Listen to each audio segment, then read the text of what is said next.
idol is such a problem because we look at the idol and that's where our gaze gets stuck.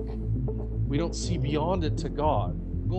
In your explanation, AJ, with seeing Christ taking a position of resentment, right? Hey, Mormon. Hey, Mormon. What Hey, you did doing, you know Mormon? your church is a cult, Mormon? Your church Going to is a hell, cult, you Mormon. Mormon. Hey, Mormon. Bible Get out of tells me my you're face, going to hell, Mormon. Mormon. Get out of my face, you Mormon. I have been called a Mormon. I have been called a Christian. I am not a Mormon. I am not a Christian. I am a child of God, and my master is Jesus Christ. I am a Latter-day Saint on fire. Again. All right, we're ready. We're on board. Hey, Eric, All right. how you doing? I'm good, AJ. How are you doing? Great, great. Hey, this is my friend Eric Myers, good friend from church. He's well versed in a lot of different subjects, and we have a lot of great conversations. And today I wanted to see if we could move my camera a little bit so I can look at you while I'm talking at you. Still have a good video feed. What we're talking about is I wanted to hear Eric's story because he's been through a lot of difficulties in his life, and would you call them faith crisis too, or? I've definitely had challenges with my faith, times where it felt like it really wasn't much alive, right? Yeah. Yeah. Okay. Can you give me a background on your upbringing and colleges, did you go on a mission too? I did. I served in the Amsterdam, Netherlands mission. Okay. So if you can start out with your childhood and kind of bring us up to date for about 5 minutes. Yeah, sure. So, I was born in Fresno, California. My this was where my parents were both raised. My mom's a Fresno High grad, and my dad is a Roosevelt Rough Rider. When I was about 7, we moved to, almost 8. We moved to Orem, Utah for my dad to get his master's at BYU. So I kind of grew up in Utah. People say they can hear it in my accent. I don't think I have an accent, but I guess I do. So I grew up in Utah, lived in Orem until I left for the Netherlands as a missionary, full-time missionary for our church, which was in, that was December of 90, I think. And served there for 2 years. Beautiful people, amazing culture. It was a privilege to be there. Got home in December of 92, a little bit before Christmas. My sweetheart, Carrie, had waited for me while I was on the mission. And we were engaged a few weeks later in early January. And married in April of 1993. And then not too long thereafter, 11 months after our marriage, we had our daughter, Tiana, our oldest daughter, who is also the mother of our twin grandbabies, my 2 grandsons. And I have... after Tiana, we had our son Jacob, and that was kind of it for kids for a little while. Carrie had some health challenges with pregnancies that I kind of thought were going to stop us from having kids further, but she had more faith in me. And so we had 2 more eventually, my 2 youngest daughters, Kira and Aubrey. So... and they were born here in Fresno. So in between all of that, I finished up an undergraduate at BYU in philosophy, and then went to law school a few years later there at BYU, and graduated in 2000 with my Juris Doctorate, my law degree. So Then we moved out to Fresno for me to practice law, and our two youngest were born in Fresno. Well, that's a full story and a half. Not Yeah. not all of it, but most of it.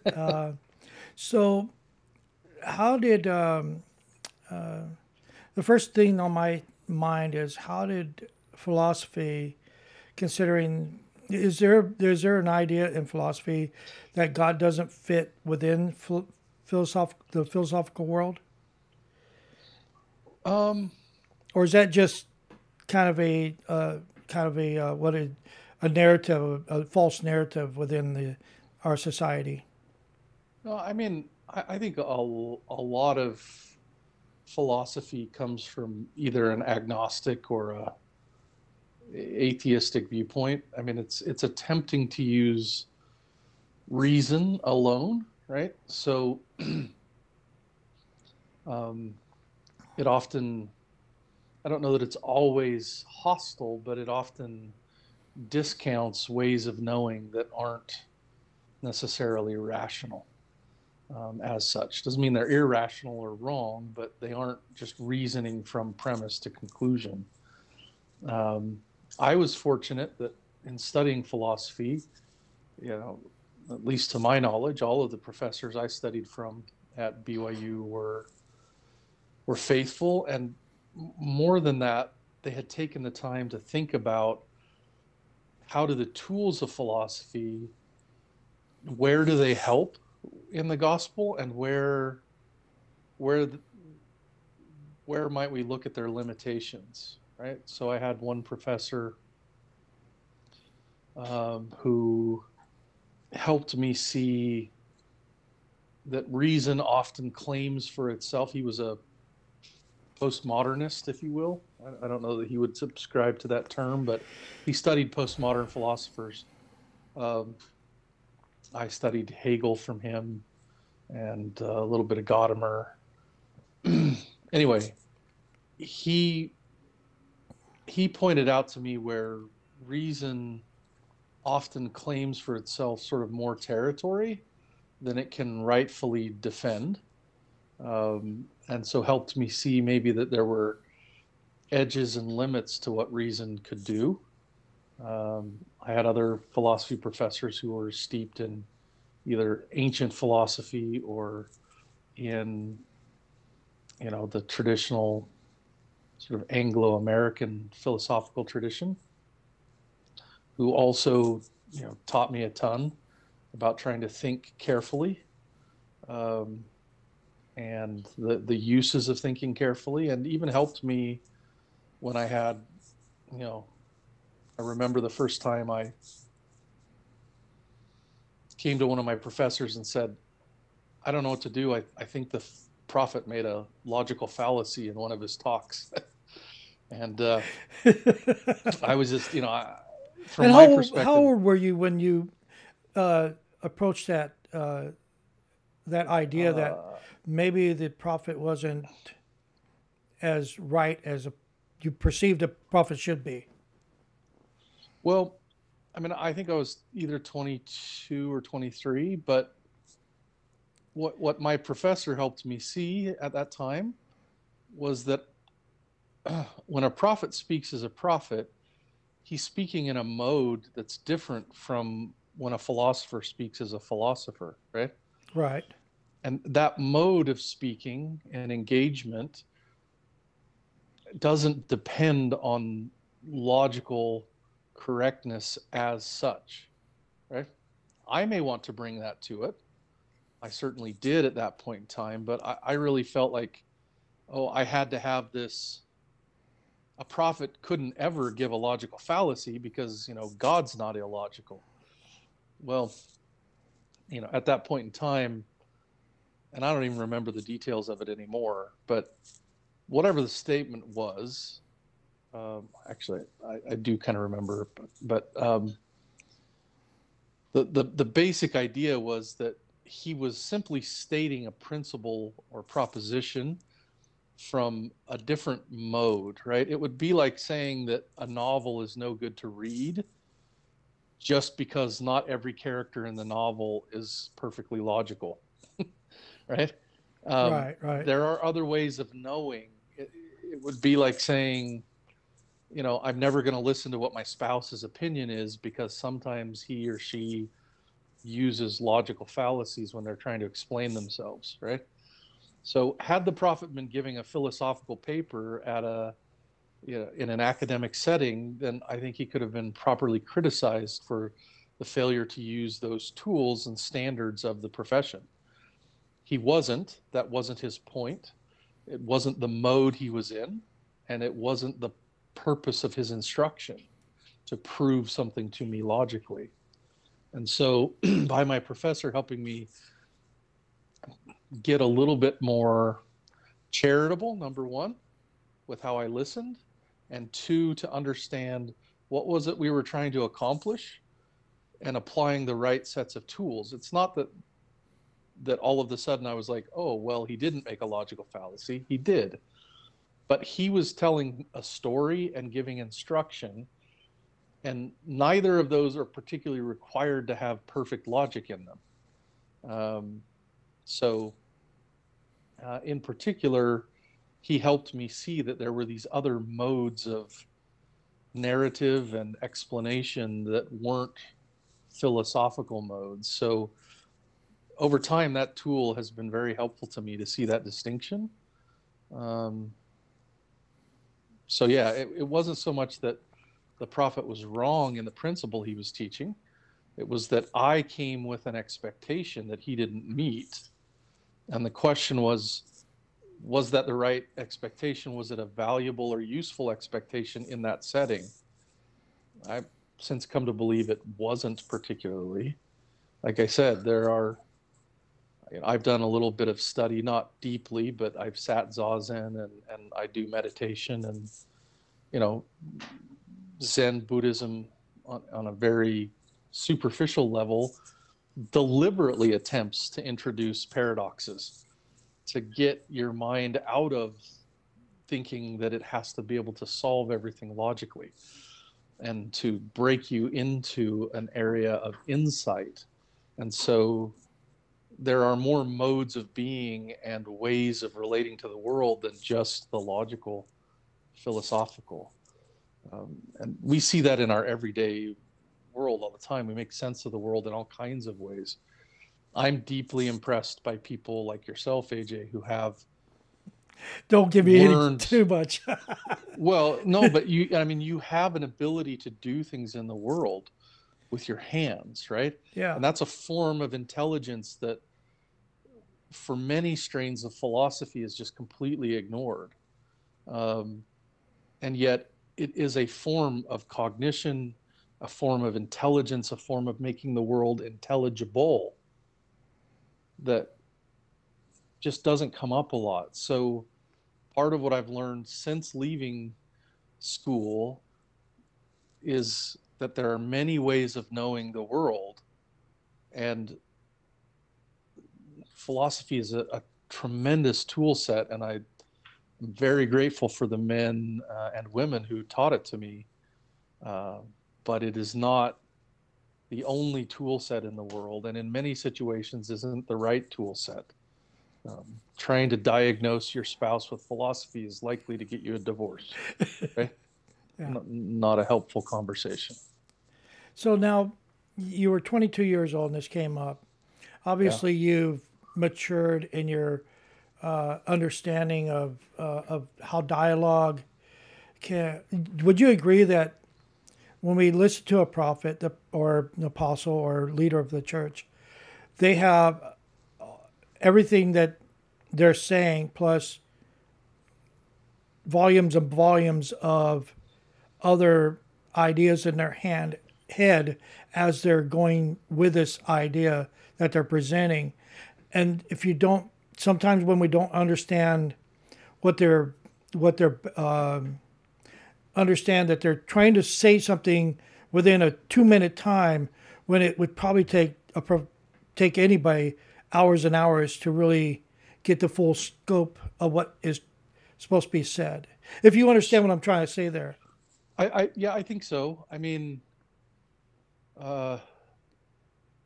So one of my other hobbies is I'm a martial arts teacher, and in that context, my Sifu, my teacher, taught me to read the Confucian classics in English translation. I don't read classical Chinese, but and there's a story of Confucius who's praising one of his disciples, and I don't remember the disciple's name, but he basically says, "Oh, look, he's a tremendous learner. I give him one corner, and he figures out the other three," right? So I think there is in the wisdom traditions of the world, in the way that prophets talk to us, a compression of information that we often have to then sort of unpack and understand. I also think it. I think it was Bruce R. McConkie who said it takes revelation to understand revelation, right? Yeah, Um, and I think there even Isaiah, those who receive prophecy or who are prophets are the only ones that can really understand Isaiah. I think yeah, that's another idea that unless you are to me, I think if you're not connected, it's really hard to follow a great thinker in a lot of ways. yeah, And a lot of our prophets and apostles have been great thinkers, and because they come directly from the where all truth comes from, we might dissect it without even knowing that connection between God and them. You know? yeah. I think there's also the bigger the audience, the more careful the message. Again, I don't.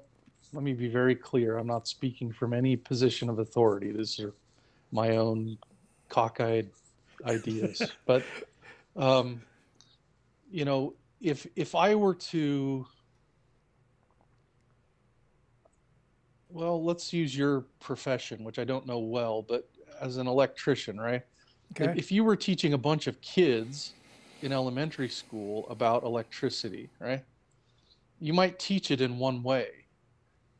You might give a group of apprentices in your field, in your profession, a little bit more detail, a little bit more latitude. They might be able to handle things that require a little bit more maturity and judgment, right?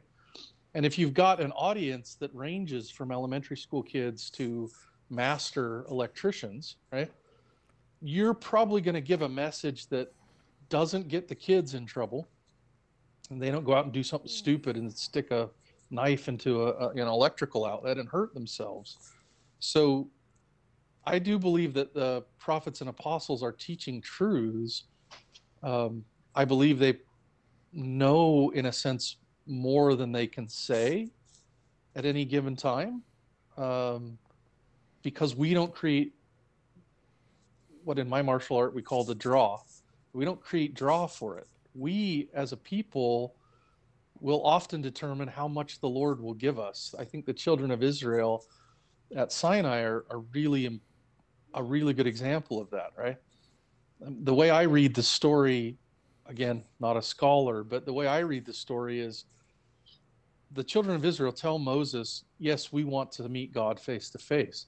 He goes up on the mountain, and God says to him at one point, you know what, tell them stay behind the boundaries, right? It's not going to happen today, roughly speaking. And why? Why is that? Because then we get another narrative shortly thereafter of, well, the people decided they didn't want it. Well, both of those things can be true. If God responds to our draw, so to speak, if he will not force us, if he respects our agency, right? Well, that's again, why did Christ teach in parables? Because it's a respect for our agency. We then have to decide whether we're going to pick it up, look at it, think about it, and learn something from it, as opposed to sort of being forced to receive certain information, right? Right. So, yeah, I mean, I do believe that the prophets are deep and profound in their understanding. I also think we have to be prepared to receive certain understanding. And then finally, and I don't want to put words in his mouth, but I believe I learned this principle from readings and watching talks from Elder Bednar of the other thing that happens when a prophet speaks is that the Holy Ghost can speak to us, right? The Holy Spirit is probably the more important of the two instructors. Hope I'm not going to get myself in trouble there, but the Holy Spirit is bearing witness to the truths that are being shared by a prophet, Right. and can teach us how they personally apply to us and what we now need to do. And so there's almost this other, there's the conversation or the broadcast from our leaders that's incredibly important and true. And then there is the communication that the Holy Spirit is having with us because they are teaching truth, right? That Right. teaches us what we need in our lives right now. So those are, I think, very important things. And then I guess final point there is, I had a philosophy professor who in one of our classes, we were young, arrogant philosophy students, and our favorite thing was to pick apart somebody's argument. And we were in this class, and he basically said, look, you can't pick apart any of these tremendous philosophers until you've spent the time to understand them, right? Right. And so I won't allow you to do it. Like, don't even try. Like, you're not as smart as you think you are, right? Listen first, understand first, then criticize, right? And there's some truth to that, to being willing to step in, charitably try to understand what they were saying, and not just scoring easy points. Right? Isn't that a problem with the world? We get sound bites from, you talk about second counselor of the young men's program, one of my favorites too. What's his name? He got in trouble for. Oh, Brad! Are you talking Brad about Wilcox? Brad Wilcox? Brad Wilcox. He got in trouble for some advice he was giving to some young people in the church, and it got blown up out of proportion of what he was trying to say. Or Jeffrey R. Holland with his talk to BYU faculty and the trowel and the musket kind of conversation. If you don't know these men, then these little sound bites would present to you an idea that these people are marauders and are seeking after death and penalty over those who don't agree. Yeah. Well, yes. I mean, I think it's a problem with all of us, right? That we are. I learned as a young lawyer that if you want to believe me, I only have to present evidence sufficient, right, to justify that belief. But if you don't want to believe me, I have to present evidence to prove that you are basically wrong, right? We don't come to questions typically in a neutral fashion, right? We come at them typically with some of our own desires and biases. And so if you happen to speak in such a way that my bias is in play, right, I'll often require you to meet a higher evidentiary threshold than I would somebody who I kind of agree with already, right? And so I think one of the things that the principle of charity that I was taught by my philosophy professors makes us do is to say, wait a minute, to question that. We're never going to get away from that entirely. We're flawed, imperfect human beings, right? We need our Savior. We need His grace. Humans to make are us natural better. failures. Yeah, we have limits and biases, and thank goodness we have a Savior, Jesus Christ, right? But we can do some things to sort of check ourselves and make ourselves aware of, hey, wait a minute, am I giving this person a fair hearing? I'll give you an example from philosophy, right? Nietzsche is famous in Christian circles, or infamous, I should say, right, for being this philosopher who said God is dead. But I was struck when I was studying Nietzsche, though not terribly well, because it was in a period of real anxiety and depression in my life, which we can talk about later if you want. But yes, we want to. So I wasn't able to retain a whole lot and connect the dots. But one of the things that stuck with me is, if I remember the quote vaguely, was that what Nietzsche actually said is God is dead, and we have killed him, and we will have to make ourselves gods to fill the void. In other words, his point, as unsettling as it might be to someone like myself who believes in God and a living God who is risen, his point was that in Western Christianity, right, that God, they had already killed. They just didn't recognize it. And again, if I'm not mixing things up here, the man who's saying that in the book, I think it's also Sprach Zarathustra, he's called the madman, and he's in the marketplace at noonday with a lantern. The metaphor being, he has this little lantern, which is making ourselves gods, right? Right. What we will value, because he already sees that the sun has gone out. They just don't see it yet. They're still living on the borrowed light of an empty God, so to speak. Okay. Now, you can argue with Nietzsche's criticisms. I'm not a Nietzsche scholar, but I think it's an insightful criticism that it's too easy for us to just ignore because he says something that makes us uncomfortable, right? Right. We may decide he's wrong, but what is he trying to say? And are we taking that claim seriously? Now, do you have to? No, absolutely not. You can live your life as a good human being, as being a good neighbor, a good follower of Jesus Christ, without ever confronting Nietzsche. But I think if you decide to go into that arena, then you have to be willing to commit some effort to trying to understand what he was going to say or trying to say, even if you don't agree with them, right? It's so much harder to read somebody's ideas or philosophies and really get a full meaning of what they really mean unless you really have a conversation with them. But it's impossible when you have people that are deceased, and you have to hope that you can, again, everything that is given to us to understand and learn, I would say, would be connected to God, and God can fill that void in through the Holy Ghost, so that we're not torn away from really from the nature of what is really being said. Like you said, Nietzsche is saying we have killed God. God is dead in us because we've been the one who's basically put him into the grave, because there is no more. We've made ourselves God because we have the light that we choose to have, I guess. Yeah, I suppose that, it's similar to the Doctrine and Covenants, section 1, the Lord's preface, right? Where the people have become a law unto themselves, right? That, in my somewhat uninformed reading, is another way to see what Nietzsche's trying to say is, look, once God no longer plays the role of God in your life, if he's not really your God, I take this back to 1976. President Kimball gave a talk called "The False Gods We Worship." It's a fabulous talk,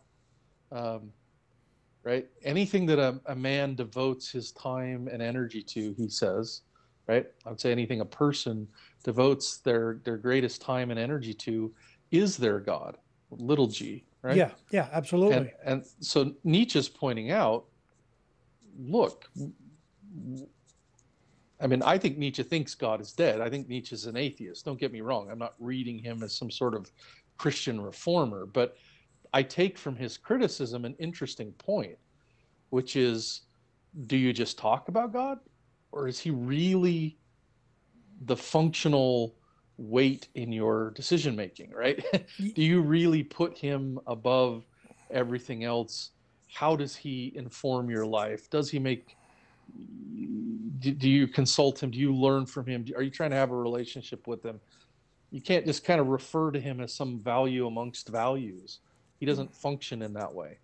Yeah, I would categorize that with the idea that many people say, I have a savior, when he is really Lord and Savior. I mean, he's the dictator of our life and has the saving capacity because we fail. Lord being master over our decisions in life, but how many people only see him as a savior and almost, and I put it this way harshly, they instead of him being a welcome man who welcomes us into the realm of God, we use him as a doorstep or a doormat getting through the gate. Yeah. Oh, thanks. Thanks, buddy. Yeah. I think there was a great Lutheran theologian, at least he He's so started out as a learned. Lutheran. I would never know these things. He reads too much. I don't. His name is Dietrich Bonhoeffer. I have just tremendous respect for him. He actually, while being a devout and devoted pacifist, took part in the plot to assassinate Hitler. He was asked about it and said, yes, I know it's wrong, but it's necessary, right? He never sort of excused his behavior as being justified, so to speak. He looked at it as an evil that he thought was necessary to save the people. But he talks in his book, The Cost of Discipleship, about the difference between cheap grace and costly grace, right? And so I think that's what comes up for me when you mention Lord and Savior. There's cheap grace, which is just sort of, well, wipe away my sins and I'll keep living how I live, right? And then there's costly grace, which is the call to the cross, as he puts it. It's the call to pick up your cross and follow him. It's still grace. It's not earned, but neither is it free in the sense of, that it doesn't change us in any way, right? It calls us to the cross and to be willing to bear the sufferings of one another and our Savior together. So, I think with Bonhoeffer and the cost of discipleship, one of the things that, going back to philosophy, one of the things that I had to overcome from philosophy, and this may say more about me than philosophy directly, was this sense of individualism that I took away from it. Maybe it's more about being an American, I'm not sure, but and as a martial arts student, I became a disciple of my teacher, and that taught me a lot about the idea of having a master and being a disciple. And I think that's an uncomfortable notion in Western thought, particularly post-Enlightenment, right? I think we... Are you talking about the fact that we can have more than one master? I'm talking about the fact that we can have a master at all. Okay. We like to believe that we are autonomous individuals, right? We like to ignore the role of our family. We like to ignore the role of... I was, for example, as a younger man, probably deeply libertarian. I'm less deeply libertarian now, in part because I've come to realize the role of family, society, in things like shared language, shared culture, shared norms, right? And so I find myself in this place where I want to recognize the fact that we aren't born into this world as autonomous individuals who are blank slates, right? And the fact that God deeply respects our agency, and so we have to make individual choices, and yet who we are around, the environment we're in, these things influence our choices, right? So we're not just these sort of self-contained cells of agency. And yet there is a part of us that can just make those choices. It's part of the eternal plan of our Heavenly Father. So, I still, as you can tell, haven't fully worked that out, but this individualism causes us sometimes too to think, oh, well, it feeds into this distrust of having a master, right? A Lord, as you put it, right? One who I voluntarily choose to follow deeply, right? And not just when it suits me, but even when it's inconvenient. And that's something that's less foreign in the writings of the East, I think. But even there, I mean, I think our Western society has crept in over the last couple of generations. Yeah, the But way I look at this dynamic of is there a master, or do we, the idea that whenever somebody says there's no God, I just don't see how they can come up to that conclusion, because to me the word God is the principles and laws in which we live by. Doesn't have to have a individual to be connected to that, but laws yeah, and principles in which we live by become that God because we are subservient to it or submissive to it. Because again, somebody jumps off a cliff, gravity takes over. You can't help but fall and either break a lot of limbs or die, depending on the yeah, height of the cliff. So again, yes. if we live So would you by say like the structure is kind of this structure of the principles that we choose to live by is little g God in our lives, right? right, and then you have, now we know that there's been philosophers in every religion, Buddha, Krishna, Hinduism, which I think is one and the same, and then Christianity. You can look at Christianity as a philosophy in itself. Is that correct? Um, Even though it comes from what I we would say is a God, it's still a philosophy, or which gives us principles and laws to live a life by, so that we can go ahead and be successful in our spirituality, our temporal connection, and our social connection. Because without sound principle and sound philosophy, you cannot be successful. Is that something that you would agree with? I said a lot there, so yeah, I mean, in general, what comes up for me when you say that is, you know, we can judge a system of thought. Maybe I shouldn't be, but I'm skeptical about the word philosophy. I mean, in its root, it means the love of wisdom, right? Philosophia. God is wisdom. And yeah, right. But as practiced today, a lot of it is very technical, and we use the term loosely. So let me just say, could you call Christianity a system of thought? I suppose you could, right? The question is, what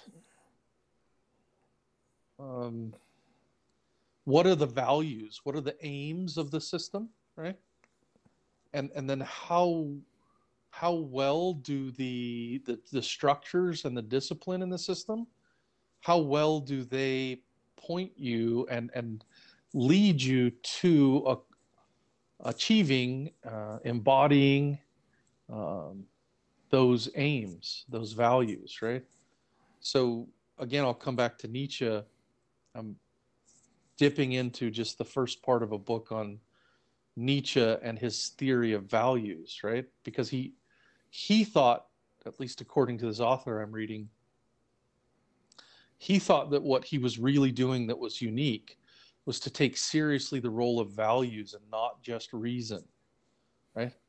And we might say, maybe in the vernacular, well, I'm told, again, not a Chinese scholar, but I'm told that in the classical Chinese, there isn't a serious distinction between heart and mind, right? The words used can cover both concepts that we use, right? So we have this sort of distinction between the emotions, the desires, the values, the heart, and the mind. And I think, for example, some of the work that, again, I've only dipped into, but Ian McGilchrist has done on looking at the ways in which even the different hemispheres in our brain evaluate interesting word, right? Evaluate the world in different ways. Um, what, and so I think there's a connection. So I'm hesitant, as you can tell, to call the gospel of Jesus Christ a philosophy. Uh, However, one could call it a system of thought, and then I think you have to look at it from what is it trying to accomplish, and does it help you accomplish that, right? Right, right. So whenever when we look at, so you're saying that philosophy has more of a connection of the single individual mindset and how can we relate to different situations, whereas the Bible or the gospel of Jesus Christ, you would say, would be more of a collective, more to in a societal connection. How do you Yeah. build societies? Yeah, I mean,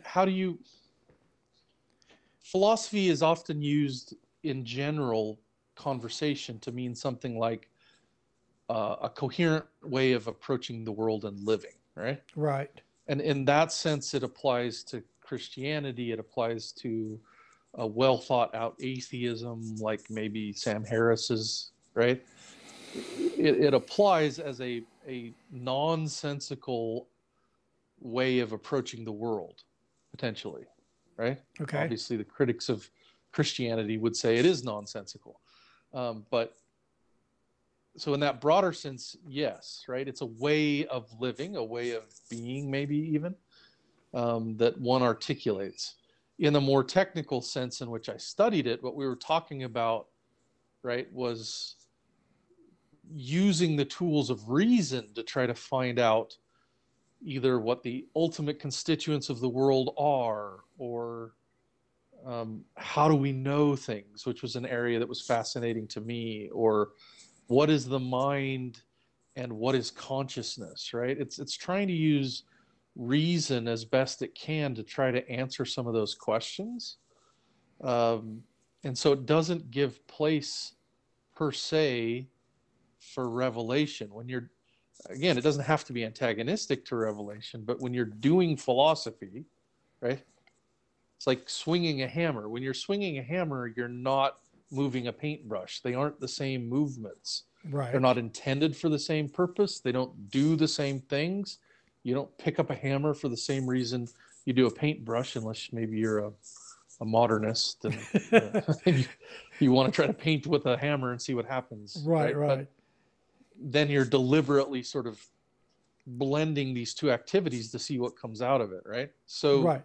Did you know that that's kind of an interesting? I'm a music guy, and you Yeah. are too.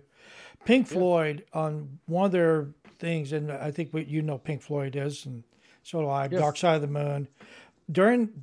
Before Dark Side of the Moon, or somewhere in that era, they had actually started using pots and pans and different household items just to make sounds that were equivalent or sounding like a snare drum or sounding like a bass guitar or sounding like a guitar. And they tried all this stuff, and then after a while they finally discovered, if we're using these things to create the same sound as a snare drum or a bass guitar, then why are we even proceeding forward? Because it defeats it defeats itself. Because if we want to play a pot and a pan, and that's the sound we want, then let's play the pot and pan, let it make its own sound. And if we want a snare drum, we play a snare drum. If we want that snare sound, we play a snare drum. Yeah. No, I think that's a good point. I'm speaking of music, a good friend of mine, his name's Jeff. He's been bugging me for months he's a big fan of the Grateful Dead. So am I now. Yeah. So he got me a copy of, had me watch a copy of So Far, right? And there's a section, drums in space, where, again, I'm I hope not to offend the deadheads out there, but I mean, I was never a big, my music of choice is I like some African music. I really like reggae. Anyway, I was listening to the Dead, and at first I was having trouble with the lyrics, and then I just decided to kind of let the lyrics wash over me and focus on the music, right, itself. And I mean, the section, I think it's Drums in Space, I think it's called, and then maybe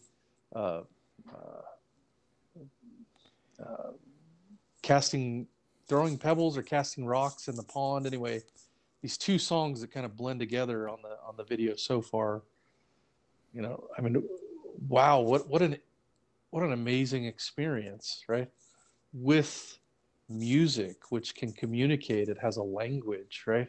It can open us up in certain ways, and it's a very powerful tool for can be for altering consciousness, for communicating a feeling, right? And you can certainly look at that music rationally, which is what a philosopher might do, and sort of break it down and analyze it, right? Right. And there's nothing wrong with that, but it's a way of looking at the music that's different from experiencing the music directly, right? Okay. And it's not that the two are necessarily opposed. I think Richard Feynman used to, if I'm remembering correctly, used to argue with some of his artist friends that because he drew and painted, but I know he drew, but he was also a very accomplished physicist, right, to say the least. And he used to say, well, that because he had both ways of seeing a flower, right, he actually could see more than an artist, because he could see not just the color values and all the beautiful things about the flower, but also the way it was structured and the pattern in its growth and what was going on with the reflection of the light at certain wavelengths that allowed it to have the color that it has. And like, he had access to a whole nother layer of reality because of what he had learned as a physicist. So I don't know how I got off on that diatribe. Well, but I think we were talking about philosophy and how if the Bible was a philosophical, or was it more than just a philosophical, Christianity being more than just philosophical, but an actual kind of a master over us if we wanted to, meaning that it goes back to the pot and pan versus the snare drum. So if I want to live according to philosophy, I'm going to follow philosophy. If I'm going to live in accordance to an eternal existence, I'm going to look for that which points me to that eternal. So I'm going to either hit the pot and pan and make the sound of the pot and pan, or I'm going to hit the snare drum, and it's two different. So it's one or the other. Is that more correct than? Because is philosophy more of an earth thing, and whereas the scriptures are more I don't think spiritual? God's a philosopher. What's that? I don't think God's a philosopher, right? I think he could do philosophy if he were so inclined, right? Well, I think Jesus Christ spoke a lot of philosophy in the New Testament. I think he speaks profound truths, right? But philosophically, through his parables. Well, yeah. I mean, I think I know he's a little controversial to some people, but Jordan B. Peterson's lectures on the Bible, right, which he comes at sort of from an agnostic perspective. I'm not saying that's his personal belief system, but he sort of takes those lectures and basically doesn't say, are we talking about things that really happened, but let's talk about the psychological significance of these stories, right? I think that's profound. I was just reading. Give me a second. Let me think where it was that I was just reading this. Don't worry, I can edit if we have to. It's this. It was about the story of the prodigal son. Oh, I know where it was. It's a very interesting book called The Path of Least Resistance by Robert Fritz, right? And in it, he talks about the integration of ourself and our desires. Anyway, he shares the story of the prodigal son and says, look, there are three main characters in the story of the prodigal son. There's the father, which he says represents the source of the universe and ourselves.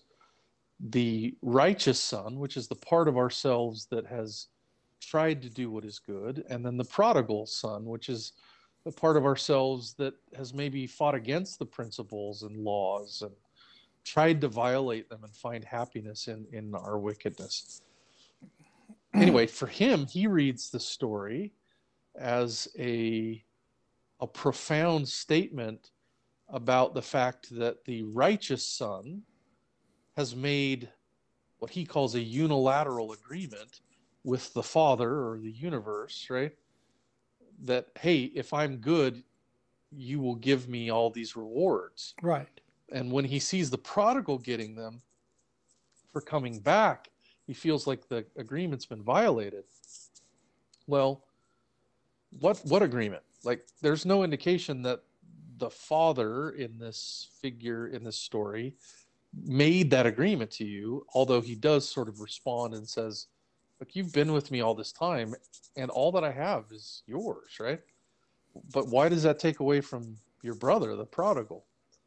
So I think there are layers on which we can read these things that Christ taught, and they can be of value to people, even if they don't believe in Christ. Right. Ultimately, though, as you said, I think I heard you say, right? If we want life eternal, if we want what the Father says he's offering, his is the path we walk, right? Right. You know, I don't build an airplane that works by ignoring the law of gravity. I build it by working with the laws of lift, right? In order to overcome gravity. And so basically the question then becomes, look, if you read the Bible, is it useful as a system of thought apart from whether it gets you eternal life? Sure. There are also some crazy stuff in there, right? Yeah, So, we're studying the Old Testament right now, and it's just yeah, you know, full of there's just stuff some that's like, wild what? stuff. Okay. But are there amazing things? Sure. The story of Naomi and Ruth and, you know, Boaz is, I mean, just that whole story is incredible, right? And so you could take that on many different levels and have it be valuable in your life depending on what your God is, little g, right? Right. But from my perspective, it's like when I wanted to learn martial arts, I found a teacher and I was willing to follow him as a teacher to teach me the art. There's only so much you can learn from seminars and books, right? You need to follow somebody who's walked the path. And there's an idea in the Chinese martial arts, at least as I was taught it, called samfat. I'll probably get the tones wrong on that. It means something like heart fire, but it's the transmission from your teacher to you of something about their way of life. It's bound up not only with what they taught you, but how they taught you and how they treated you, right? Right. And it's considered part of the transmission of the teachings, right? And so in a similar way, if we choose to follow the Savior through the gift of the Holy Ghost, our heart can become more like his. That's really what I think we want, right? So, yes, we're going to the become short like answer is, somebody eventually. yeah, I mean, the greater the greater the person that is ahead of us, the greater we become. I've said this before. If you want to become great, become a part of that which is great, and make that greatness part of who you are. yeah. Yeah. I think it's a true principle, right? I mean, I was reading a book called The Education of a Value Investor, right? And in it, that's essentially what the author says is he realized at a certain point in his investing life that he wanted to fill his life with people that he admired, that he trusted, who had something to teach him, because that was the only way he was really going to get better. And then that eventually led him to wanting to help others in their lives, right? Well, I mean, this goes back to the Shema in Deuteronomy, right? That great Jewish prayer, to what Christ then echoes when he's teaching what are the two great commandments in the law, right? To love the Lord thy God with all thy heart, might, mind, and strength. And the second is like unto it, to love thy neighbor as thyself. These go back to the Old Testament. You know, these are part of the Deuteronomic law. They're profound in their scope and their reach. You know, people will even riff off of the golden rule. I've read some of Nassim Taleb, right? And he has what he calls the silver rule, which he says, instead of trying to figure out what other people want you to do to them, just don't do to them what you wouldn't want done to you. That's probably a better guide, right? Right. But so are these principles in and of themselves profound principles for living? Absolutely. Is that all they are? Absolutely not. They are. They are actually teachings. They are from a rules master. for what it. This is the rule of God, and therefore, if you want to live with God or be connected to God, then you have to follow these rules or these laws. Because anytime, I love this statement by Hugh Nibley, which I know you're a Hugh Nibley fan too. I do like the definition of sin is a waste of time. Meaning that if you want to be with God, then anything you do contrary to that goal is a sin. Yeah, and I guess I would say, in addition to that, again, my good friend Jeff has pointed out to me, he and I share some interest in Buddhist meditation, and he had a Buddhist teacher that taught him that sin is loveless perception. Right? Sin is loveless perception. It is, in a sense, seeing things as objects as opposed to how God sees them, right? If the two great commandments are to love God and to love your neighbor as yourself, to perceive in the world without love is to reach for objects. I can't put it in another way. And treat people and sacred things as merely objects. Right. Because it's just perception unto my needs and not beyond my needs, right?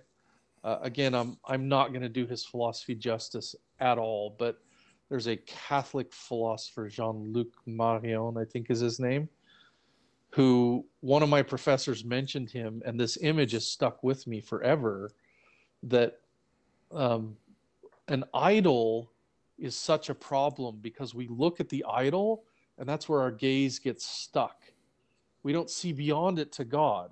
So an icon, a religious icon, is an expression of something about God that when we see it, it points us to him. And we see in it something of the divine. And so we go beyond the icon towards the divine, and yet the idol stops our gaze. It arrests our gaze. Ultimately, an idol is some form of a mirror, right? It holds up to ourselves only what we are willing to see, right? And God does more than that to us. He doesn't just give us what we are willing to see. He will invite us to see more than we thought we could. And sometimes, I'm not always happy about what he invites me to see.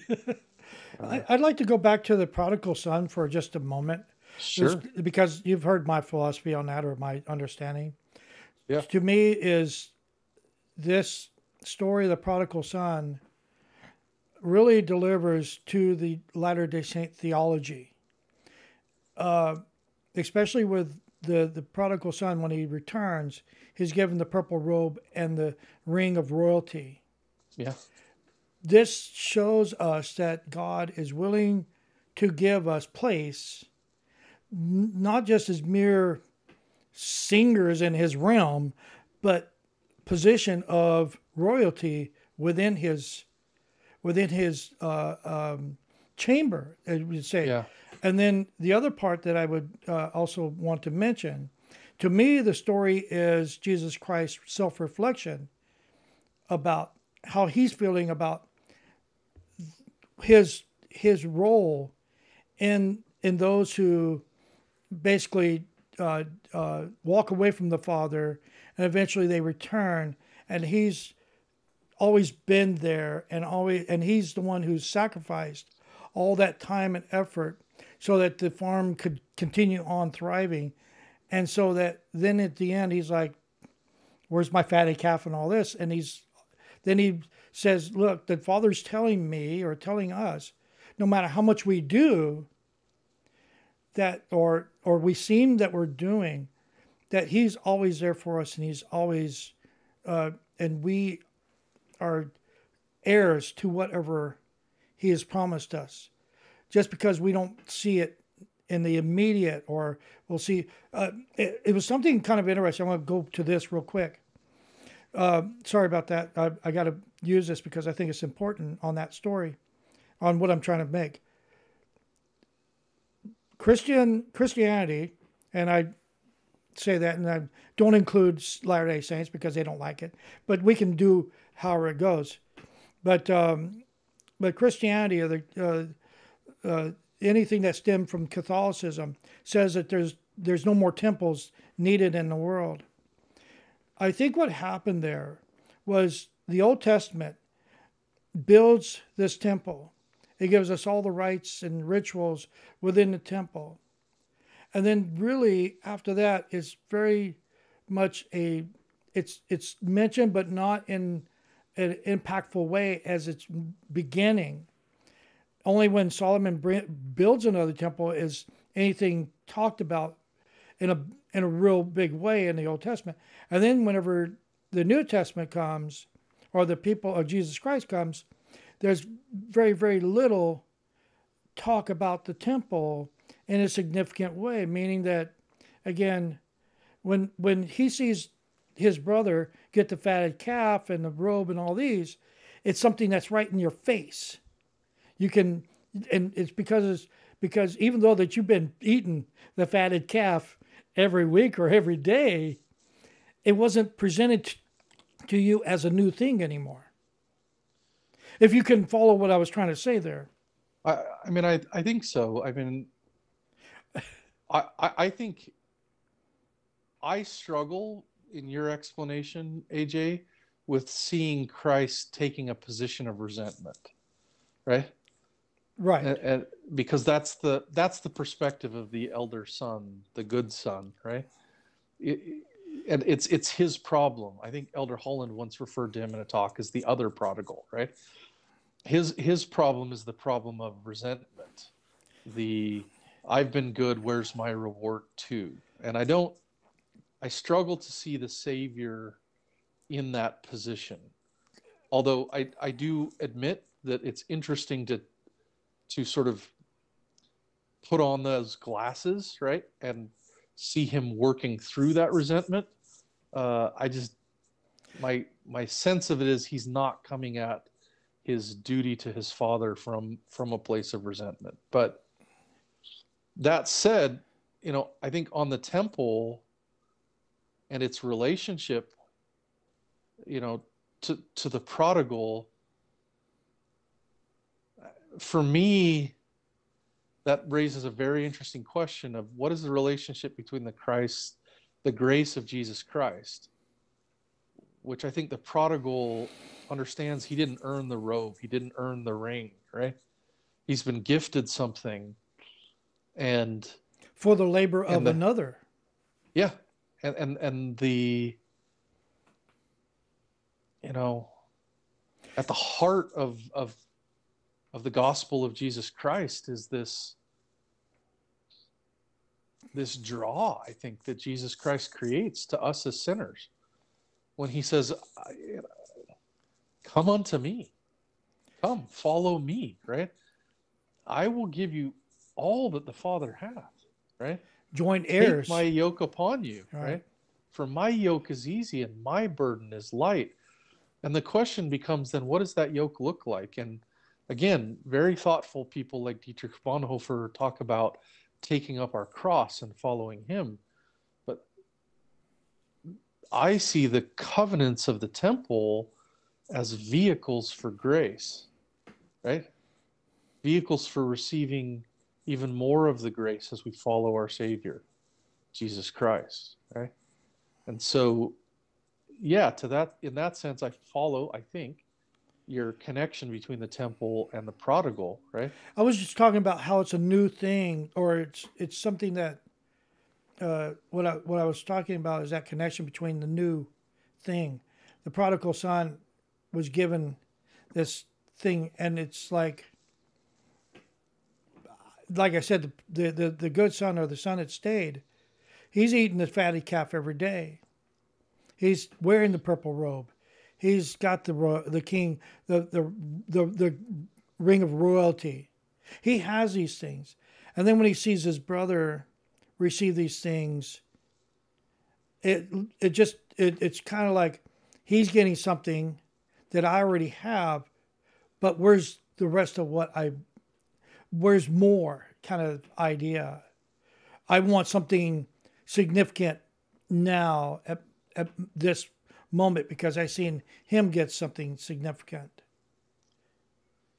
Yeah, I mean, I certainly, If you can understand what I'm saying there. I'm not sure if I do. I mean, I understand it, but how do you think, which position do you think Christ is in? What perspective do you think he's taking there in the story? Well, like I said, I think it's not the resentment kind of idea. It's just, I think he's, to me, at this time in his life here on this earth, I think he's really getting tired. He's really feeling the pressure of everything. I mean, everybody's on him about, can you heal me? Can you heal me? Can you feed me? Can you feed me? And don't forget, he was not very happy with people a lot of times. I mean, he's got the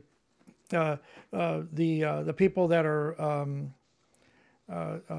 he fed the 5,000, and next day they come and they're waiting for him to feed him again. And he's like, you didn't even see the miracle. All you're coming back for is to get your bellies filled. So I think there was this. Do we look at Jesus Christ and we put him, and we need to put him on a place of worship in the capacity in which he is. You know, we never worship him beyond the Father. We always worship the Father through the Son. But do we put him in a place where we feel like he's it's unrealistic that he might have had some characteristics that are more like ours than we really would accept. Well, you know, I think he's, how much the of him was paradox- human, and how much was well, I mean, the paradox of Christ, as I read the scriptures, is that he purports to be fully human and more or less fully divine at the same time, right? right. And so, as a human being, is it possible that he felt resentment? Yeah, absolutely. Right? Especially when you're tired. Yeah, but I guess the question for me, and this is a question I pose to you, is,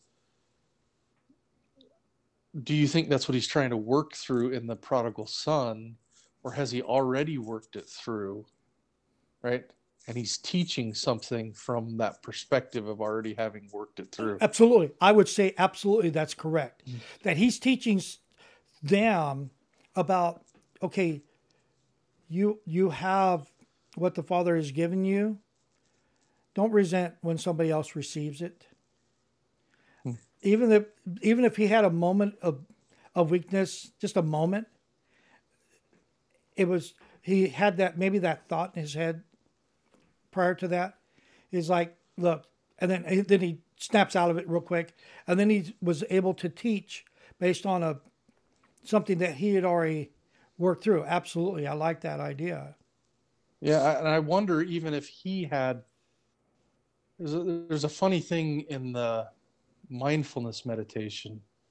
I am by no means a master in that area, but I have myself experienced in mindfulness meditation the ability to have an emotion arise, but not to identify with it, right? This sense of the observer, right?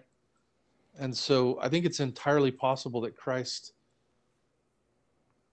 he's got a physical body, he's embodied, right? Right. And as physical beings, I'm been studying off and on for the last year or so some of the work of Rene Girard, who I think has some real insight into where do our desires come from. And he believes they're mimetic, that we copy them. We desire something because someone else desires it, right? And so it's an interesting thought experiment, at least, to think that Christ, as having a body, must have experienced some of these emotions and desires, right?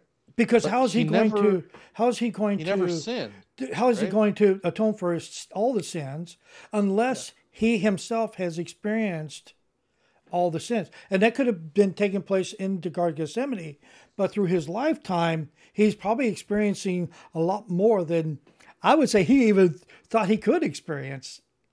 Yeah, but I wonder if he was able, with his dual nature, in some way, to see these things arise without identifying with them, right? And Because he gets I angry. don't know. Because he It's- does it's get not angry. taught. When they're Yeah. defiling Yeah, I think the temple, he does get he angry. does. He does have emotion. He has emotion, which leads me to the conclusion that there is such a thing as righteous anger, right? Right. And so, in the right proportion, at the right time, for the right reason, anger can be the appropriate response, right? I don't necessarily see that as evidence that he lost his cool or that he somehow sinned, right? I think there is such a thing as righteous anger. Anyone who's a parent who knows how deeply they love their children and would give their lives for them Right. also knows the feeling of, anger when they keep pushing you or doing something that they're not supposed to be doing, and Right. yet it's not because you don't love them, right? Right. And so, again, I may be abusing the term here, but if we don't acknowledge that we as humans are sinners, that we have a shadow, right? Then that comes to rule us. If we try to pretend, and this is one of the things that has helped me as I've gone through several bouts of depression and anxiety, is if we try to pretend we are perfect Right. already, right? It's one thing to aim for that, but it's another to pretend to have already gotten there, Right. right? And that's a very unproductive place to live, in my opinion, if you're trying to follow Jesus Christ, is to say, I follow Jesus Christ, but I'm already perfect. No, I'm a sinner. I need my Savior. I need him to teach me how to be like him. And that means I'm going to experience things like negative emotions, right? And how does he help me learn from those things? Now it's said that he learned obedience. Now, like I said, I'm not trying to say. See, I think I take the platform or the stance of Jesus Christ is our Redeemer, Savior, Lord, and all King, whatever title you want to put on him, but he has that role because he's the Creator, through the fact that his Father give him dominion over those things he created physically. And then Creator and only begotten. right. And then he has to be, he's the one who's responsible for that which he created. Because if you create something, you have to be responsible. It's like my child breaks a window. If he was small, now that he's older, 18 years old, he can pay for his own problem. But when he's small, then I have to take that responsibility uh, eh, on for myself because of my sin, because of my son's uh, uh, error in judgment, you would say. Yeah. Again, so does Jesus Christ have to be perfect in our minds for us to accept him as the only one that can save us because of his perfection, or is he the only one that can save us because he's the one that was given that role by the Father, whether he was a perfect human being or not?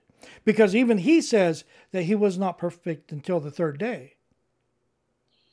Well, I mean, I think we have to be careful. There's two senses of perfection going on here, right? So one is without blame, without sin, and the other is complete, right?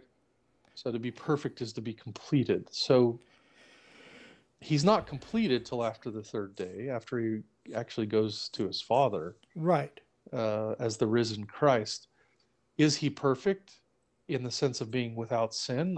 I believe so. I think that's what the scriptures say, AJ, and I think it makes sense, at least to me, in terms of the metaphors of the way we read the Old Testament, that it had to be a lamb without blemish, that this was the only way that he could create an infinite and eternal sacrifice was by being the only perfect being who's ever been on the earth. It's that complete lack of any guilt that exposes, well, it does a couple of things.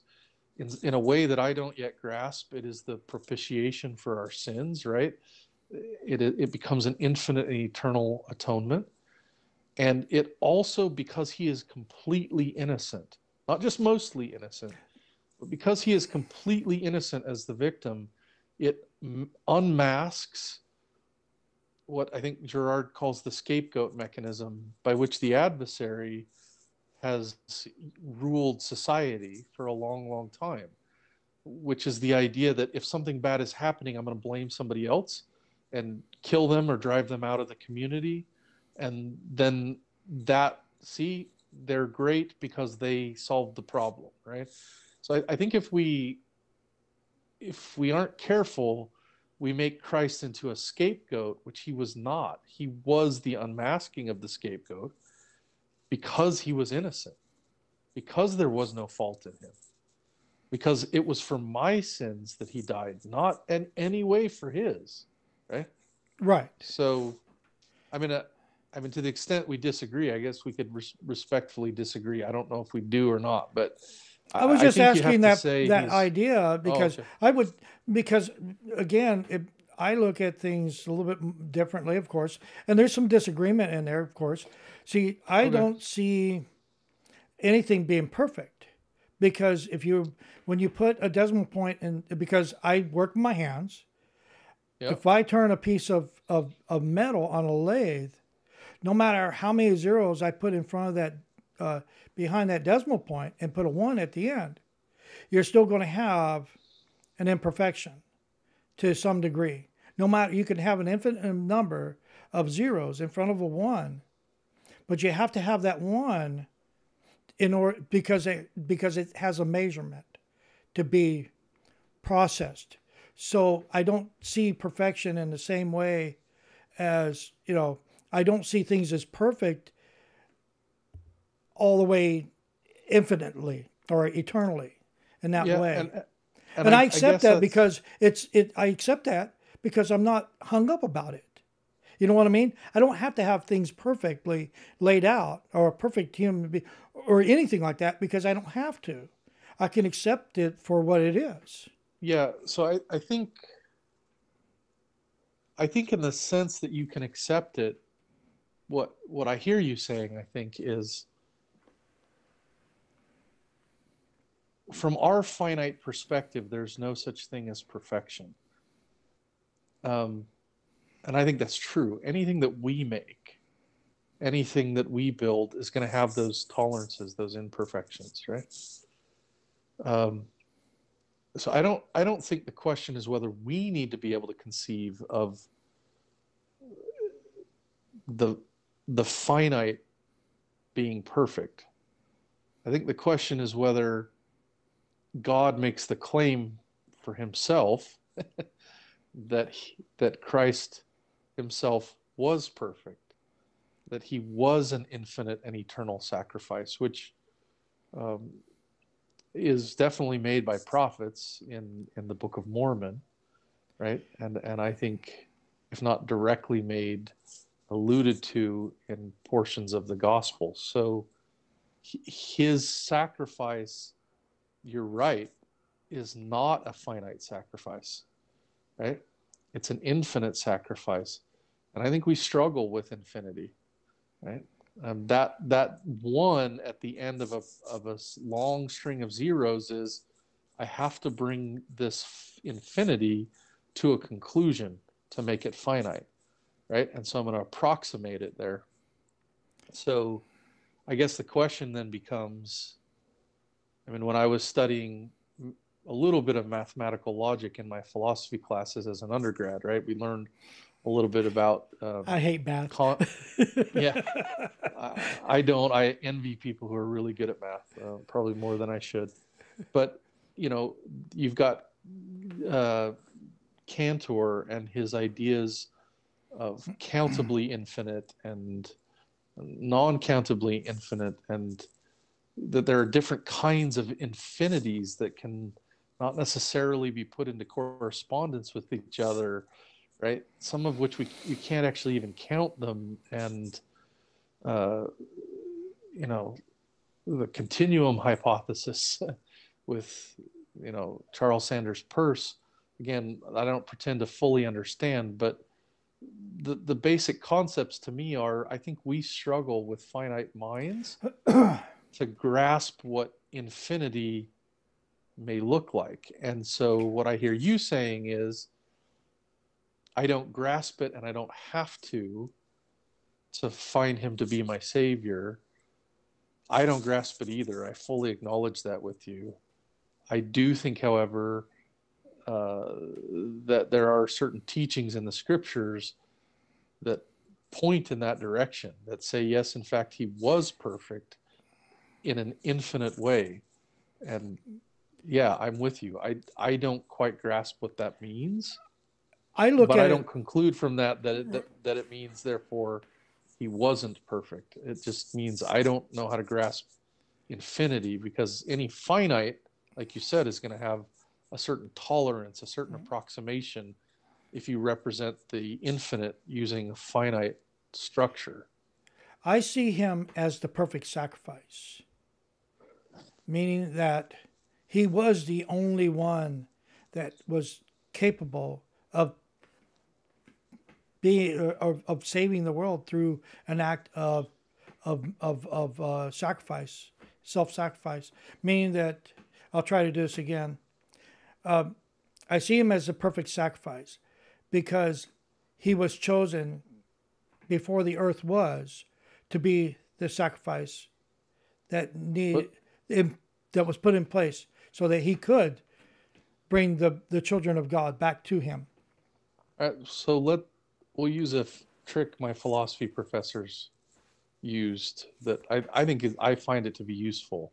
So let's bracket the idea of perfect, because it's not clear to me where we've got a meeting of the minds on what that even means. Would you say he's a sinless sacrifice? That's a good question. Because, it's kind of interesting. I'll give you one of the things that somebody told me from another religious or sect, is that whenever Jesus Christ says, "Why hast thou forsaken me?" to the Father, it was God not being able to look upon sin, and therefore he withdrew himself from the Son at that moment because he could not look upon sin, because that was the point where Jesus Christ had taken upon him all the sins of the world. So was he a sinless sacrifice? That's a hard one. Taking that into to understanding, it's a pretty mind-blowing idea. Yeah. So I think the witness of prophets and apostles and the scriptures is that yes, he was, right. I, But it wasn't here, his but sin; it was our sin. yeah, and so how does that relate? I mean, Again, he takes responsibility for us. he certainly does, right? But well, not but. So I'm sorry, I'm no, no, confused. no, no, no, no. You I'm don't need to sorry to apologize laugh, at but I all. thought that was, you know, quite a Yeah, moment. yeah. No, it's so I think focusing. I mean, we have these interesting ideas. So one of the things I was taught as a philosophy student that I still find very useful, and sometimes it's more fun than it is useful, but is to make problematic what seems obvious, right? So you and I have been talking about what does it mean for him to be perfect, and two of the areas where we've now kind of dived into and seen that we've got some potentially some differences, which I don't take any offense to. I know you don't either. Is around the finitude versus infinity, and around sinlessness. Uh, we can also take that statement that you just quoted, right? Um, it. I've read, again, not an Aramaic scholar, that in the Aramaic, those words, I'm not going to pronounce them correctly, but there's something like Eli, Eli, lama sabachthani, Right. right? There, those words in Aramaic may also, or in the alternative, mean, Father, for this purpose was I preserved, right? But he may not have even have been saying he was being forsaken. I've also read Elder Talmage, who I think beautifully argues, and it's certainly a very poignant notion, if true, right? That Christ at that moment has to experience the one Withdrawal. last thing that he's never experienced, Right. which is the withdrawal of the Father's presence because of the sins he's taken upon him, right? That we experience that. We experience the loss of communion with the Father. And that he has to experience that. Yeah, I've heard that As before, and it's a beautiful idea, actually. it is a beautiful idea. I think doctrinally there's room there because we have the statements, right? Right. Um, he makes the statements exactly what they meant and what they signified as to what was going on. I don't claim to know. Um, my betters, intellectually and spiritually, may have something more intelligible to say. But what I do feel is by thinking carefully about these things, right? I one of the things I learned from philosophy, I hope, and it's not unique to philosophy. It happens if you're a really good craftsman or tradesman. It happens if you're a great chef or artist or writer or lawyer or doctor, is to learn to pay attention to what others gloss over, right? And in philosophy, that's often some phrase, some meaning of some words that we take for granted, right? So, kind of what we've been doing here tonight is to say, here's some interesting thoughts about what does it mean for it to be an infinite atonement? What does it mean for him to be sinless? What does it mean for him to be perfect? How do those play together, right? What might it have meant when he made the cry on the cross, right? Now, I think the Spirit can answer those questions. But often when he does, those answers are for us. Right. And Right. Absolutely. not to be imposed on others. I don't have that stewardship. I do believe the prophet can make such a statement, but fortunately for everyone, I'm not him. So, right? Yeah. But that's the beauty of, I think, if there's a beauty in philosophy, it's to learn to pay attention to what others don't pay attention to because they find it part of the background. It's just commonplace, right? They've heard it so many times, it just goes in one ear and out the other. and you never stop and say, why is that, right? I read, I read a lot. So I was reading in a book, I don't remember who said it, but the quote was something to the effect of, love is a quality of attention, right? Um, uh, and I think what we're doing in this conversation, if we're doing something well, is trying to bring a quality of attention because we care about the Savior and because we care about his life and how to follow him and what it means, right? None of this matters if Christ was just a mortal teacher who taught some really good principles, right? Right. None of this discussion matters. We could have other discussions about, well, what did he teach and why is it valuable, right? Right. But these discussions matter because of who he is, who he claims to be, who we say he is, who the Spirit has witnessed that he is to us, right? And so that quality of care lends itself then to, a study and a willingness to say, well, what does that mean, Lord, right? And to take it to him and say, well, what do you think it means? What should I learn from this? Okay?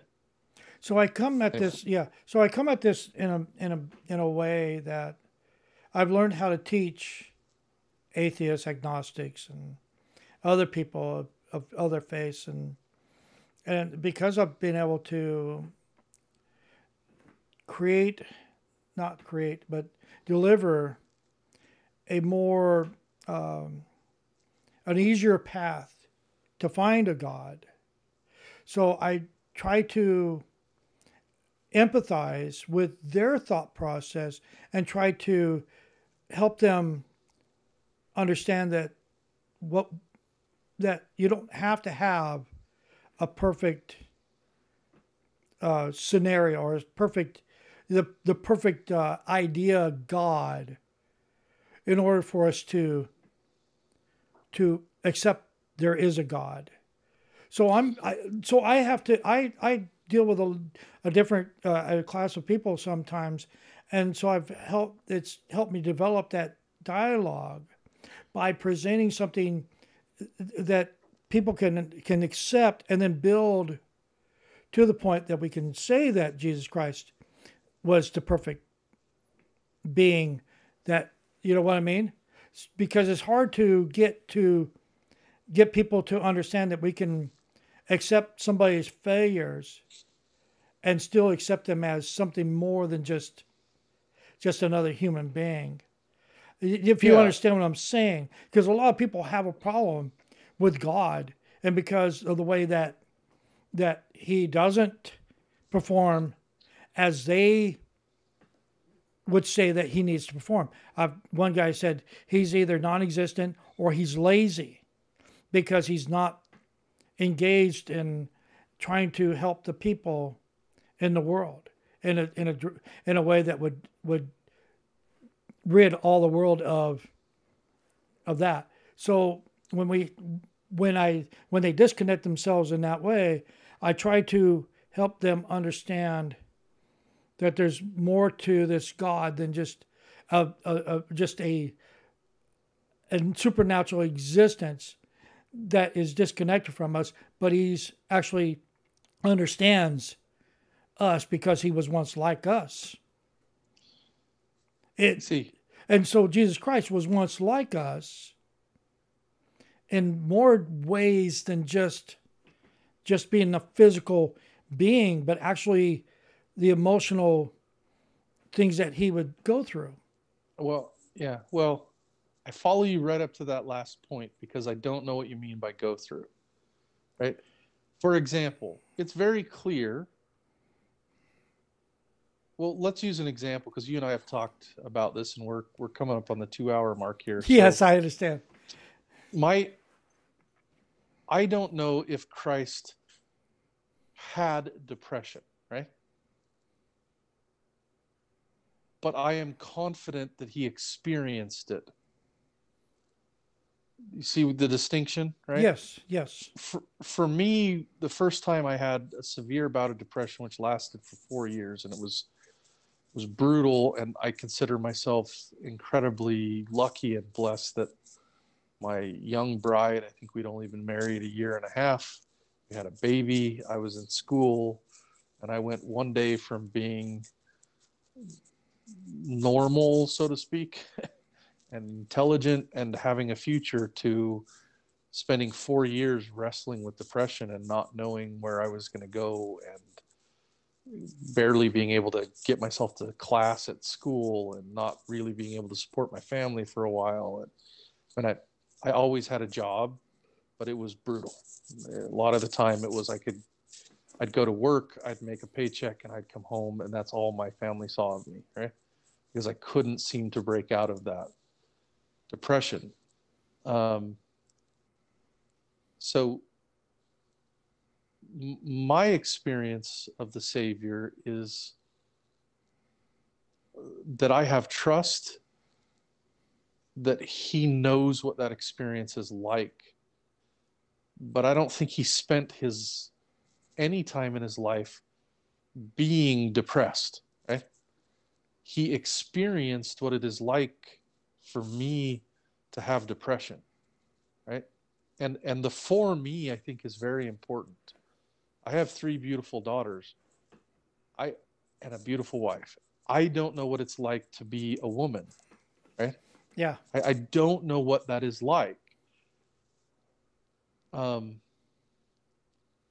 don't know what it's like. I have a very good friend, an African American man, lives on the East Coast. He's one of my mentors, not a member of our faith, but a very clear thinker, and a man with a great heart for his community, a leader in his family and in his community. And he's been my mentor because I admire the way he's lived his life. But I have no idea what it's like to be him growing up in this country, right? I don't have that experience, but I trust that the Savior, this to me is at the heart of the atonement, that the Savior in some way didn't just feel what it was like to be depressed, but that he felt what it was like for me to be depressed, right? For my, I call it my brain breaking. I hope that's not offensive to people, but that's how I described it, right? For my Sure. brain to become my enemy, right? To go from my brain is my greatest tool and it helps me in school to this thing is attacking me every day, every moment, waking moment of every day was a difficult experience. And I didn't just have it once. The longest episode was 4 years, but I had 2 other major episodes later on. And, I'm a firm believer in both the power of the priesthood that ultimately helped and the power of medicine. And, seeing a psychiatrist, and I went to a therapist for a while who was a Mennonite man here in Fresno. It was just amazing, right? Being stubborn the way I am, when I walked into his office, I'm like, hey, look, if you're going to blame my religion for this, I'm out, right? We don't even have to waste each other's time. And he said, no, let's sit down, let's talk, right? And he was an amazing guy, and he taught me some tools about how to cope with these things and helped me get some perspectives. And so did the gospel and priesthood blessings. And I take medication for it, right? And I'm not shy about sharing that. I've shared it in our ward. I explain it as simply as I can. My brain doesn't produce sufficient levels of serotonin, right? And some of the other neurotransmitters. And all that medicine does, however, is get me back to zero. Right. It doesn't cure me, right? It gives me a platform from which I can learn to be better and grow and be strengthened by the Lord. And so I at least for the time being, has been for many years now, I need that medication to get me to zero so that the Lord can help me beyond that, right? But it doesn't cure me. It hasn't ever cured me. So It just makes it so I don't wake up and dread the day. And then from there, meaning has to come from the things that I try to do following my Savior and trying to be a decent husband and father and a decent employee, work, and a decent neighbor. Yeah. So did your depression ever create a faith crisis in you? Like, why, if there's a God, why are you putting me through this kind of torment? I mean, yes and no. How'd you, I mean, the question is, I mean, philosophy and all that, and I know that you were taught through LDS theology and with professors that were LDS and things like that. But have you ever experienced those times where that you've had any time of doubt? You know, Sure. we always have a moment of doubt. You know, it's easy to express, you know, to get rid of. You know, you all of a sudden, because I have them all the time. You find yourself just like, how can there be? And then it's the only way I can get through it is like, well, this happened to you, this happened to you, this happened to you. This reality in the universe, this reality in the universe, this reality in the universe. These things, you know, kind of bring me back and say, okay, you're done with your doubt. But what about you? I mean, how long? Yeah, I mean, of course I've had doubt, and pretty severe doubt sometimes. I remember as a about 16-year-old boy just praying and saying, "Are you even there?" Like, I grew up in this church. My dad was our bishop. You know, are you even there, God? Like, is this real, right? Hold on just a second, out. Dog is whimpering at me for whatever reason. But I'm no sorry. So you're saying that your dad was a bishop, you Yeah. were 16 years old, and you were struggling at that time to reason that. Yeah, I was trying to figure out if it was real, because to me, and this is completely not fair to the people that I grew up with, right? But teenagers tend to be a little bit melodramatic, and I was. But I saw people get up and quote unquote bear their testimonies, and then I saw them yelling at their kids, and I couldn't reconcile what I saw as their public display of belief with what I thought I knew about their private behavior, right? And so I say that with something of a smirk, because, you know, everybody thinks they're going to be a great parent till they actually have kids, right? Everybody thinks they have all the answers. And, you know, I never saw, that I recall, abuse or anything like that. I thought there was a lot of hypocrisy. I thought there was a lot of people who talked about how much they love Jesus, and then they didn't seem very happy in their lives, right? To be frank, however, I think I was looking for justifications of sins that I wanted to commit. I wanted out from under the commandments. Right. And so I was looking for justification. So I don't consider that a real faith crisis. I would say that what challenged my faith more was trying to understand if I was willing to worship and follow a God who would, you know, I had a wrong idea about my relationship with him. So, you know, when I first went into my major depression, I was elders quorum president. I had a young family. I was going to school. I was doing all the things I was supposed to do, right? Not too long off a mission, got married, started a family, was doing everything I was supposed to do. And then my brain breaks, right? What's going on? Like, what did I do to deserve this, right? And in a sense, that was a faith crisis. I won't say it was a faith crisis because it didn't lead me to question whether there was a God. It led me to question, however, whether I was willing to follow him, because I thought this guy might be kind of vicious and arbitrary, right? Yeah. Which is, so I had to. Which is something that I've noticed with a lot of. When I get deep into a conversation with a lot of the atheists or agnostic, that's where it's at, really, is that when they even hear the word God, it brings up condemnation in their minds, that they don't want to have that idea of condemnation within them, and then they find a way to remove that connection to a God. And I'm not saying Yeah. that's for everybody, but I think that's, I mean, I was 33 or 31, 32 before I had to figure out if I wanted to follow a God or not. I would say I was atheist or agnostic because really I lived an atheist life. Yeah. You know, can you just give me one moment? I'll be right back. I have to check on my Yeah. wife. Sorry about that. Yeah. No worries. Okay, so anyway, we're talking about Yeah. that the disconnect impact of between God and man because of Yeah.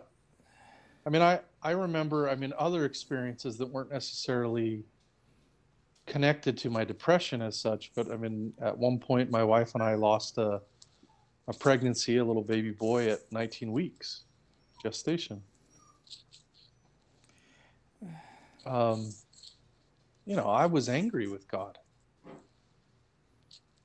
I was angry with him, right? And I remember sharing that with a member of my family who sort of chided me gently. They weren't completely insensitive, but hey, you shouldn't. They basically said, hey, you shouldn't be mad at God. And I said, well, if I'm mad at God, I still believe in him. yeah, In fact, I absolutely. still believe that he could have done something otherwise, right? Um, if I didn't believe in him and I didn't believe he had the power to do otherwise, there'd be no point in being mad at him, right? It's like getting mad at the wall because of the pregnancy ending, right? Like the wall didn't have anything to do with it. If there is no God, what are you mad about, right? So um, you can feel hurt, Yeah, right? yeah, But yeah. So how could not that's a angry. kind of an interesting thing. Why should we be angry? Why should anybody be angry with natural causes if they don't believe there's a God? That's an interesting idea because natural cause or natural selection would prevent us from being angry about anything that happens in the world. Yeah. Some of us old people say things like, well, life isn't fair, right? We say that to young people. I was talking with my son about this a few weeks ago, and really, that's a bad statement of principle. It's not a true principle. The real answer is life as just a set of physical laws is neutral. It doesn't care about you. It's neither fair nor unfair. It just is, right? And sometimes it comes at you like a buzz saw, and sometimes you get great, benefits, right? So to the extent that I were to take an atheist position, and again, I'll try to be fair. It's not my belief. So, but I am puzzled by any sense of unfairness or anger about the structure of the world as such. Now, you can look at it and say, I don't want other people to be treated this way, right? Right. And therefore, I want to change the world. And you can be angry on behalf of other human beings, but some anger at the circumstances themselves, at least for me, I don't understand how you can have that unless you believe that there was some way the circumstances could have been otherwise. So for me, uh, you know, my anger at God had more to do with my inability to see at the time why he wouldn't give me what I wanted. Right? What I wanted was for that baby to be saved. What I wanted when I was in depression was for the pain to stop, hopefully by healing. But honestly, sometimes I didn't really care how it stopped, right? Like the pain of depression, if you haven't experienced it, it's hard to describe just the sheer sort of existential terror and the physical pain that causes and just how wearing that is, right? How tired it can make you of being alive, even though objectively you have everything to live for, right? which, you know, I, and I had good, well-meaning people who would say things like, well, just pray more and read the scriptures more, right? And I'm like, you know, I say to people, because I'm a little bit of a punk, you know, yeah, most of those people don't know what they're talking about, right? They haven't actually gone through it and experienced it. I needed medication. I needed some other things. I needed to change the way I saw certain things, and that didn't happen right away. It's taken meditation and prayer and study and medication and patience from my wife and learning from good books, including the scriptures and listening to prophets, being taught by my martial arts teacher how to breathe and how to pay attention. Um, you know, I had to learn how to be a little bit more courageous in the face of trials, right? And for me, martial arts was very, very helpful and central in that because it's a physical, very present way to learn how to handle threat and stress, right? Like someone's trying to punch you in the face. How do you Right. deal with that? Right. Can you stay calm? Can you stay present for that threat, right? So there are lots of little pieces over time. I mean, funny as it sounds, the sort of quasi-Taoist Wayne Dyer, uh, a tape that he had on freedom and that taught me about this observer mindset. And then I went from there and learned some meditation from a book called Full Catastrophe Living by John Kabat-Zinn, right? But this was in the early 90s. And within our faith, within the Church of Jesus Christ, I didn't hear anybody talking about meditation or anything else. I kind of had to go off the reservation and learn some of these techniques elsewhere. I believe them to be fully compatible with the gospel of Jesus Christ done properly and maybe even symbiotic with it in many ways. I think the Buddhists may have been, obviously I disagree with them doctrinally about what the ultimate nature of reality is, whether there's a God and those sorts of things. I don't believe in reincarnation, but I do believe that the Buddhists have maybe been some of the best observers of the human mind and the conditions of the mind that lead to suffering that we've had up until recent times. You know, I think they've understood the human mind and the suffering condition in humanity incredibly well. And so all of those things were pieces of the puzzle, right? But ultimately, I also had to come to know God in a different way, right? The God, as I thought I knew him before my brain broke, a God who my brother calls a cosmic vending machine, right? That the image that you just do good things, put in your tokens, and God gives you your blessings, right? I don't believe in that God anymore. It's not that I don't believe God blesses us. He absolutely does. But I had this simple model of a God who gave me what I wanted because I did righteous things. And I've had to grow up and learn that God is a teacher. And teachers absolutely. sometimes give you hard things. And sometimes they tell you no. And it hurts. I'll never forget one time my Kung Fu teacher, I couldn't get this one particular maneuver we do with one of our knife fighting forms. It wasn't coming for me. And he kept explaining it. And I was irritating him. And that was clear. We were working one-on-one at his home school. And so he said, stay here and practice that move over and over again until I come back. He didn't show back up for another hour and a half. Right? I was practicing this one move over and over again for an hour and a half. Right? And when he came back in, he was like, "Are you still doing that?"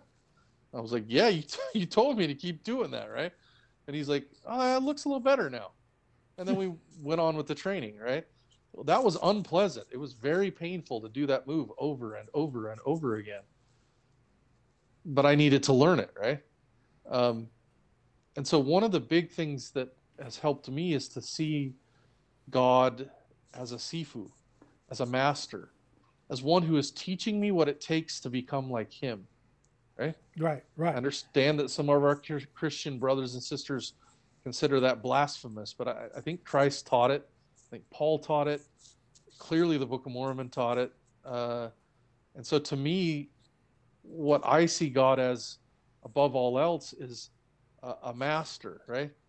I don't blame him for, I don't know whether he caused us to lose our child at 19 months, 19 weeks gestation, excuse me, right? I don't know that. I'm not privy to that. It can happen just because of the natural course of things in an imperfect world, right? Biology is not perfect. It's a miracle that as many children are born as there are. There's so many things that can go wrong in gestation. It's an incredible miracle and a blessing that medicine has made that less dangerous, although it remains life-threatening for child and mother in some cases still. So it's this incredible miracle, and I had to shift my thinking. My thinking had to change. My relationship with God, which is still underway, has to change. But at its core, it had to shift from you give me what I want when I'm righteous to you will teach me what I need. And that is sometimes going to be incredibly heartbreaking and painful.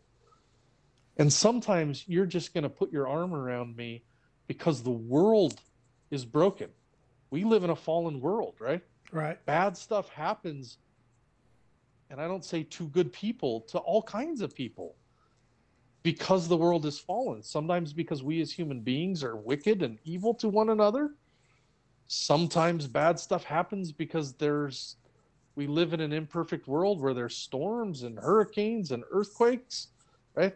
Sometimes bad stuff happens as a combination of those two things, war and the ability for us to destroy each other and shed each other's blood over who's going to own what piece of property. So all of these things, I think we're quick to lay at God's feet and say, you caused them, right? It's the Calvinist ideology or theology that God is the cause of all things, whereas we look at it as God is not the cause of grief and suffering. Grief and suffering are the natural consequences of being of a being, and its and its connection to intelligence, meaning that because we exist, things are going to happen. No matter in this state of existence, in our physical state of existence, or in our spirit state of existence, we had a third of the host of the heaven that was cast out, or whatever.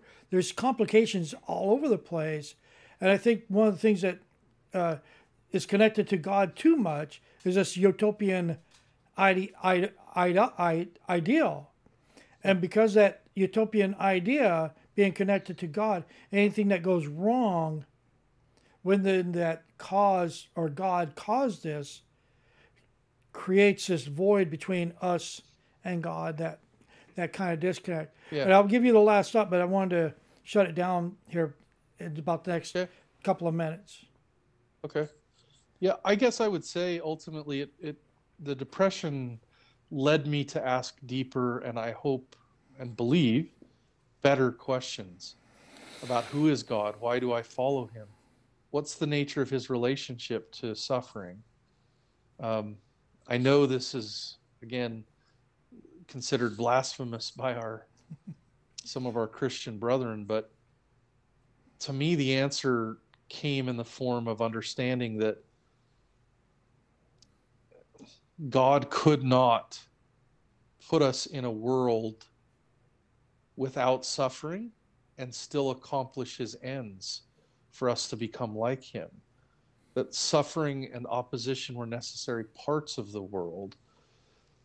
That, I think, is the right question to ponder, is why is it that a God who does love us, right? It's sort of the deconstruction of the problem of evil. The problem of evil is often posed as if God is all loving, right? Or all good, and all powerful, why is there suffering or evil in the world, right? I don't think that's the right question. With all due respect to people who are smarter and more learned than I am. My experience of the question is that's not a helpful question, right? The real question, from my perspective, the one that's been useful to me, let me put it that way, is I have experiences with God that tell me he is a loving father. I have a witness of prophets and even in my own life that he has power to change things in our world, miraculous power. How is it that that God allows suffering? He wouldn't if he didn't have to. Why? Why does he allow it? And has led me to a conception of a God who would do anything for us, right?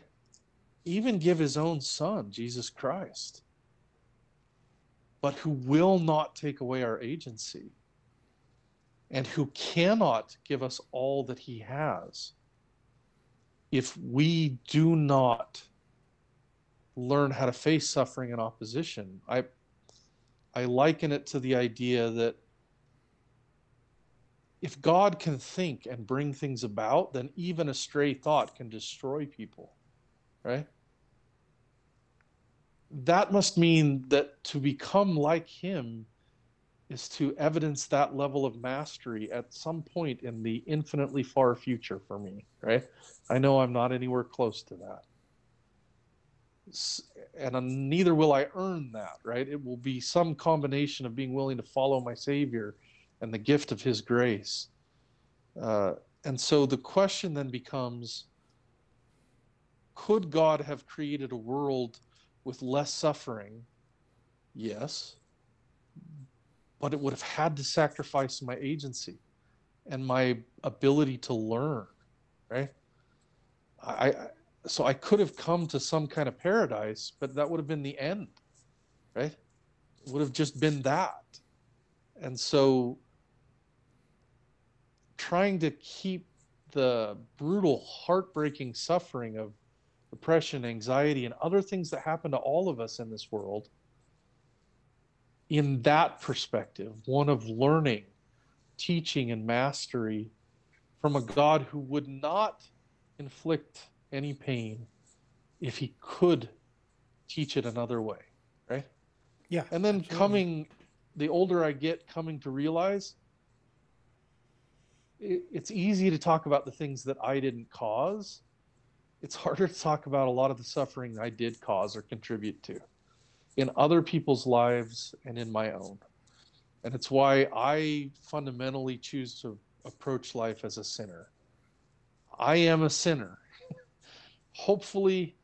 Not hopefully, but saved through the grace of Jesus Christ, if I will continue to be a repentant sinner, one who is willing to accept him and follow him. But I have no delusions. As a good friend of mine says, one of my current mentors and teachers, who's also a member of our faith, the problem with life is we see life as a movie, and we see ourselves as the star of the movie. And so far, that story is accurate.